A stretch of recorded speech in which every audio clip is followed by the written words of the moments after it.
आज के मुख्य समाचार। समाजवादी पार्टी के दिग्गज नेता मुलायम सिंह यादव का निधन, 3 दिवसीय राजकीय शोक।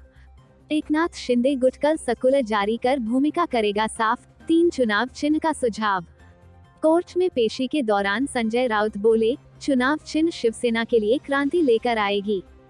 भारत को मिली सैकड़ों स्विस बैंक खातों की जानकारी, अगला कदम क्या होगा। यूपी उत्तर प्रदेश सरकार ने समाजवादी पार्टी के दिग्गज नेता मुलायम सिंह यादव के निधन पर 3 दिवसीय राजकीय शोक की घोषणा की है। मुख्यमंत्री योगी आदित्यनाथ ने एक ट्वीट कर कहा कि उनका अंतिम संस्कार पूरे राजकीय सम्मान के साथ किया जाएगा। मुलायम सिंह यादव का लंबी बीमारी के बाद सोमवार सुबह 8:16 बजे गुरुग्राम के मेदांता अस्पताल में निधन हो गया। वह 82 साल के थे।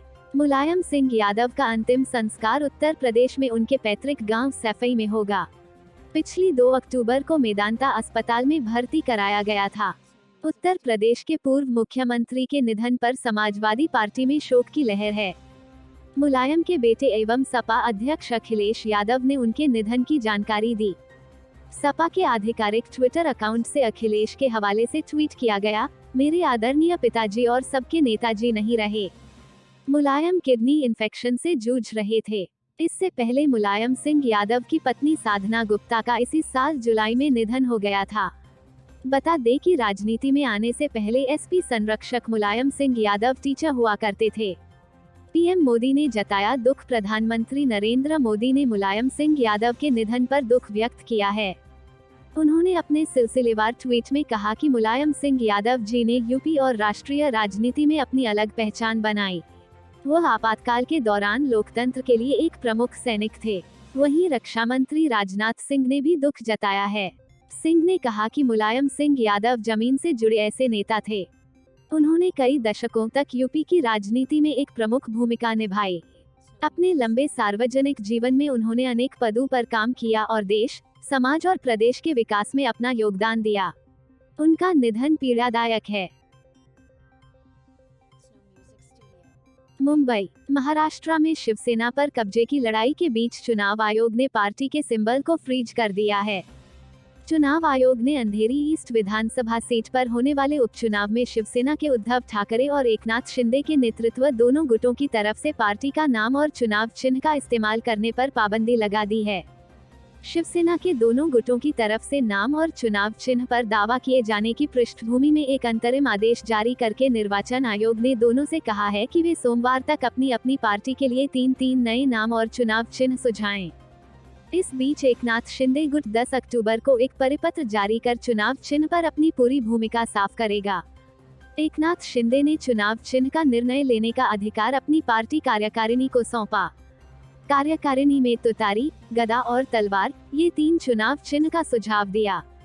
इसे सोमवार मुख्य चुनाव आयोग को सौंपा जाएगा। शिवसेना के नाम को लेकर 3 सुझाव भी दिए गए हैं। शिंदे गुट भी बाला साहेब के नाम को अपनी पार्टी में रखना चाहता है। जैसे उद्धव ठाकरे ने जो 3 नाम सुझाए हैं, सब में बाला साहेब का नाम जुड़ा है। एकनाथ शिंदे गुट भी चाहता है कि वो बाला साहेब और आनंद दिघे के नाम को भविष्य में आगे लेकर चले। बता दें कि चुनाव आयोग दोनों गुटों की तरफ से सुझाए गए नामों और चुनाव चिन्हों में से उन्हें किसी एक का उपयोग करने की अनुमति देगा। अंधेरी ईस्ट विधानसभा सीट पर उपचुनाव नजदीक आने की स्थिति में शिंदे गुट की तरफ से अनुरोध किए जाने पर आयोग ने अंतरिम आदेश जारी किया है। अंतरिम आदेश के अनुसार आयोग का कर्तव्य है कि वो सुनिश्चित करे कि उपचुनाव के पूरी चुनावी प्रक्रिया किसी भी भ्रम से मुक्त हो। इसलिए अगला कदम यह सुनिश्चित करने के लिए आवश्यक है कि चुनाव में हिस्सा ले रहे किसी भी गुट को अनुचित लाभ हानि न हो।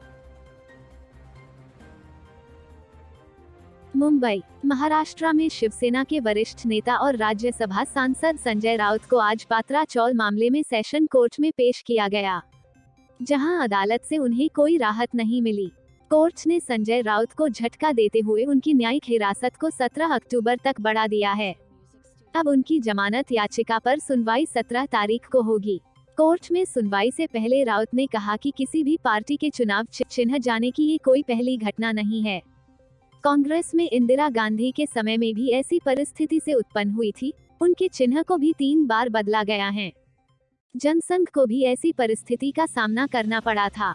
इसलिए यह कोई नई बात नहीं है और यह चिन्ह शिवसेना के लिए क्रांति लाएगा। और नाम में क्या रखा है, लोगों को पता है कि असली शिवसेना कौन सी है। बता दें कि मुंबई के अंधेरी पूर्व विधानसभा सीट पर उपचुनाव होने वाले हैं। सभी राजनीतिक पार्टियां इस चुनाव को लेकर कमर कस ली हैं। 3 नवंबर को मुंबई के अंधेरी ईस्ट विधानसभा सीट पर उपचुनाव होना है। शिवसेना में फूट के बाद पहली बार महाराष्ट्र के मुख्यमंत्री एकनाथ शिंदे गुट और शिवसेना प्रमुख उद्धव ठाकरे गुट चुनावी मैदान में आमने सामने होंगे। यह चुनाव रमेश लटके के निधन के कारण हो रहा है। कांग्रेस और राष्ट्रवादी कांग्रेस पार्टी ने शिवसेना के उद्धव गुट के उम्मीदवार का समर्थन करने का फैसला किया है। मनसे प्रमुख राज ठाकरे ने भी 3 नवंबर को होने वाले उपचुनाव में अपने दावेदार उतारने का फैसला किया है। वो इस उपचुनाव में दिवंगत विधायक रमेश लटके की पत्नी ऋतुजा लटके को मैदान में उतारने वाले हैं।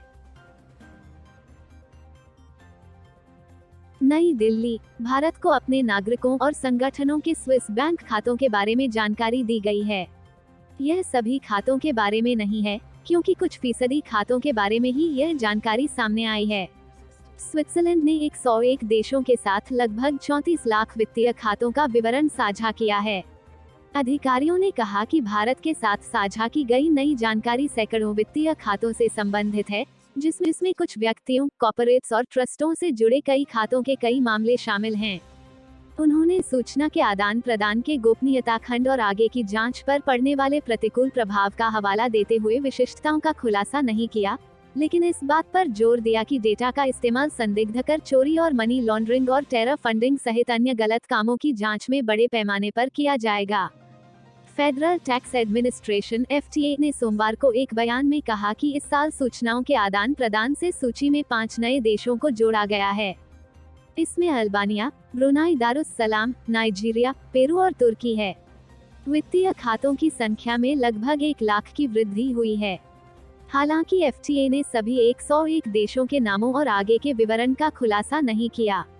अधिकारियों ने कहा कि भारत लगातार चौथे वर्ष सूचना प्राप्त करने वालों में प्रमुख रूप से शामिल है और भारतीय अधिकारियों के साथ साझा किए गए विवरण बड़ी संख्या में व्यक्तियों और संगठनों से संबंधित हैं, जिनके स्विस वित्तीय संस्थानों में खाते हैं। इससे पहले भारत को स्विट्जरलैंड की ओर से 2019 में भी खातों के बारे में जानकारी दी गई थी। डेटा संरक्षण और गोपनीयता पर भारत में आवश्यक कानूनी ढांचे की समीक्षा सहित एक लंबी प्रक्रिया के बाद स्विट्जरलैंड ने भारत के साथ EOI के लिए सहमति व्यक्त की थी। EOI का मतलब बड़ी सूचना का स्वचालित आदान प्रदान होना। Bureau report, Mumbai.